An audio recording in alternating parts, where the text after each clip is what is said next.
have Dr. Vinod Kaurani in the house. We have a conversation now about happiness. There's a question I ask my friends, my very, very close friends. And for the first time, the ones I ask for the first time, they find it very, very weird. I ask them, are you happy? I'm asking you now, are you happy? Yes, of course. It really depends. I mean, how you define happiness. The question I ask is actually, does sadness exist? Does sadness exist? Obviously, you would say it does exist because you feel sad. But actually, sadness does not exist. It is the absence of happiness that creates sadness. Does that relate to light and darkness? So happiness is what exists in what I believe, and I think that's what it is. Does that relate to? I'm trying to think about light and darkness, and sadness and happiness. Right. From that point, like, does darkness exist, or is it about the absence of light? Yes. So that's really what happiness is. I mean, eventually you say you are happy today. I say I'm happy today. It's what perspective we're using about happiness. I mean, are you saying you're happy because you had a good day? You're happy because your family is doing well? You're happy, your family is happy because you're doing well? So what really is the perception in which you define happiness is what happiness is. Speaking about perception, does that mean that there is no cost of, like, you don't have a price to pay to be happy?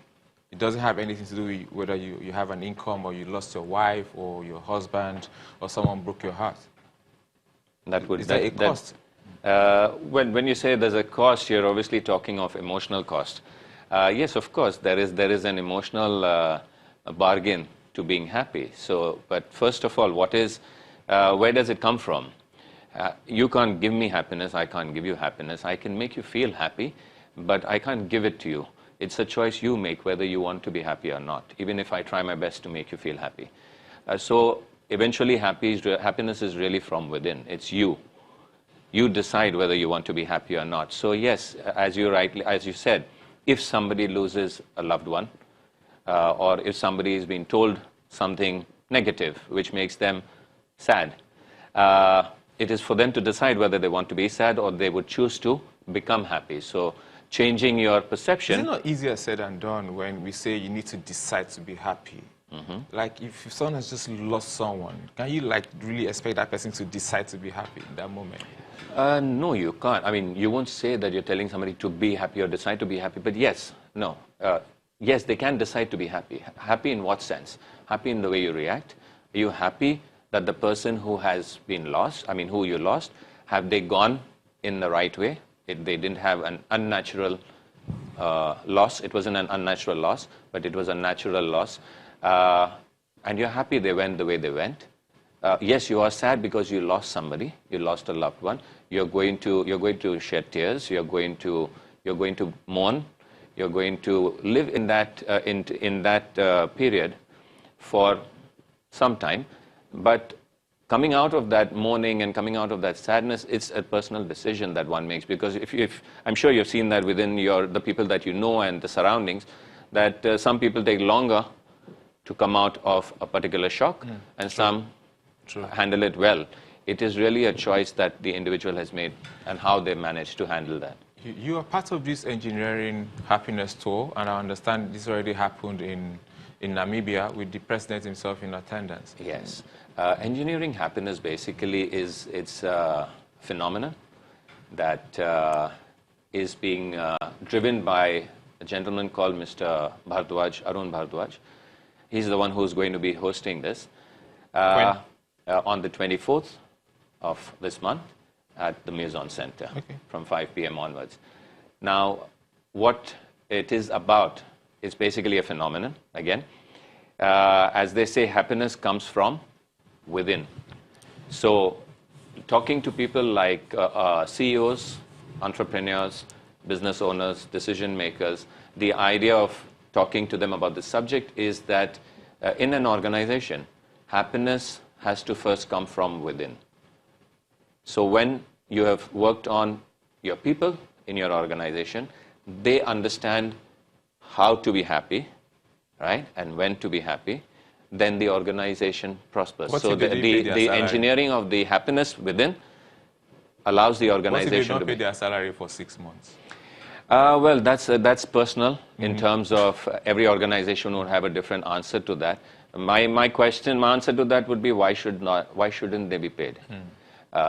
Every organization would have a different reason for not, and 99% of the time a reason would be either the company is in distress or having certain financial challenges. That is probably why. But in most cases, I don't think that is really a cause of happiness or not being happy. So do you understand Pidgin? I need to say this in Pidgin. Because I know you're Nigerian. You understand Pidgin, right? Make me speak. If I never chop for a whole day, I feel be happy. If you never chop for a whole day, happiness for within, but food never go inside our within. No, even God no go agree with that one. So how do you? Because I'm trying to speak from a real point of view. Like I've not eaten all day. My salary has not been paid. Yes, I mean I'm glad you pick on a point which is to the root of a nation basically. Obviously, a hungry person, a hungry stomach cannot be happy, right? But the person himself or herself can choose to be happy. I mean, at the end of the day, would you say you are happier than the person who's on the street who's probably not eaten for 3 days? Can you define to say that is true? The answer is it's your perception. You are happier because you have the material. Is there a relativity of happiness? There would be at some point, because the material is what you're measuring happiness on material and what went in your stomach. They are happy that they are still alive. So they still have the next day to still go and look for food. I'm not saying that they're not sad or they're not unhappy, but yes, I'm still putting the fact that happiness still exists there. It's not that it doesn't exist. It's a choice, really, ultimately. Yes. And of course, it's your belief and your faith that matters a lot. The engineering happiness tour for Nigeria is tagged a night of inspiration. It's a moment of inspiration, really. Basically, at the end of the day, Mr. Bhardwaj is going to be speaking to CEOs and entrepreneurs and the public of that from that genre of society, and is going to be sharing about how to keep your organization and how to achieve and engineer happiness within an organization or within yourselves, first of all. And why it's called engineering happiness is because it's very easy to say I'm sad, right? Very difficult to say I'm happy, right? Most of the time. You engineer happiness not by creating it in terms of, but by believing in the fact that it is there and making it happen. Is happiness free? It is free. Is this show free? Is this show free? It's free. The one happening on the 24th of August? The show the engineering is, happiness? Yes, it's a free. It's free? Wow. It's a walk-in entry, I believe so. If there is any commercial added to it, the organizers have put that across, which I think your team is aware of. That's a very, very good note to end. A moment of inspiration on the 24th of August. Thank you very, very much for joining us. Thank you very much. Thank you for joining us. Until next week, when I join you, my name is still JJ, the real JJ Omojua. Have a great week ahead. Bye. Come on, come on, come on.